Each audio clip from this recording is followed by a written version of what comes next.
TTD తాత్కాలిక ఉద్యోగి చిన్న అప్పన్న అరెస్టు ఇప్పుడు ఏపీలో హాట్ టాపిక్. ఆయన ఒకప్పటి వైవి సుబ్బారెడ్డి పిఏ. ఏసీబీ అరెస్టుతో పాటు వందల కోట్ల ఆస్తుల డాక్యుమెంట్స్ లభ్యం కావడం సర్వత్రా చర్చనీయాంశమైంది. అసలు చిన్న అప్పన్న ఎవరో తనకు తెలియదు అన్నట్టు వ్యవహరిస్తున్నారు వైవి. కానీ ఇప్పుడు తాత్కాలిక ఉద్యోగి ఖాతాలో నగదు, ఆయన పేరుతో వందల కోట్ల రూపాయల ఆస్తులు చూస్తుంటే ఆయన వెనుక ఉన్న పెద్ద తలకాయ ఎవరని ఇట్టే తెలిసిపోతుంది.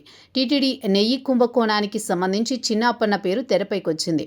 ఆయనకు నెయ్యి సరఫరా చేసే సంస్థల ప్రతినిధులకు మధ్య ఉత్తర ప్రత్యుత్తరాలు జరిగాయి. అలా చిన్న అప్పన్న తెరపైకి రాగా ఇప్పుడు ఏసీబీ ఆయనను అరెస్ట్ చేసింది. వైవి సుబ్బారెడ్డి కేవలం టీటీడీ అధ్యక్షుడు కానే ఉండలేరు.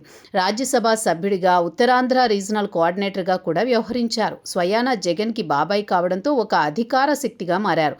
అప్పటి వరకు ఉత్తరాంధ్ర రీజనల్ కోఆర్డినేటర్గా ఉన్న విజయసాయిరెడ్డిని తోసేసి మరీ ఆయన కోఆర్డినేటర్ పదవి దక్కించుకున్నారు. ఆ సమయంలో ప్రభుత్వ భూముల కేటాయింపులు, ల్యాండ్ సెటిల్మెంట్స్, ప్రైవేటు ఆస్తుల దురాక్రమణ వంటి వాటికి వత్తాసు పలికారు అన్న ఆరోపణలున్నాయి. విశాఖ నగరంలో ప్రైమ్ కార్నర్లో ఆస్తులు, బీచ్ రోడ్లో భూములు, ఇలా అన్నింటినీ కొల్లగొట్టారన్న ఆరోపణలు అప్పట్లో వినిపించాయి. లోకల్ మీడియా సైతం దీనిని పెద్ద ఎత్తున కథనాలుగా ప్రచురించింది. అయితే ఒక్క సాధారణ టీటీడీ తాత్కాలిక ఉద్యోగి ఇంతలా సంపాదన వెనుక అస్సలు లీగల్ కనిపించడం లేదు.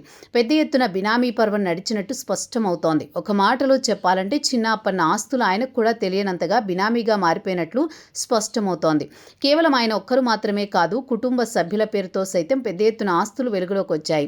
చిన్న అప్పన్న ఆస్తుల వెనుక ఉన్నది వైవి అని రాజకీయ వర్గాలు చెబుతున్నాయి. అయితే ఇప్పుడు చిన్న అప్పన్నను అరెస్ట్ చేయడమే కాదు, ఈ అక్రమ సంపాదన వెనుక ఉన్న అసలు గుట్టును బయట పెట్టాల్సిన అవసరం ఉంది.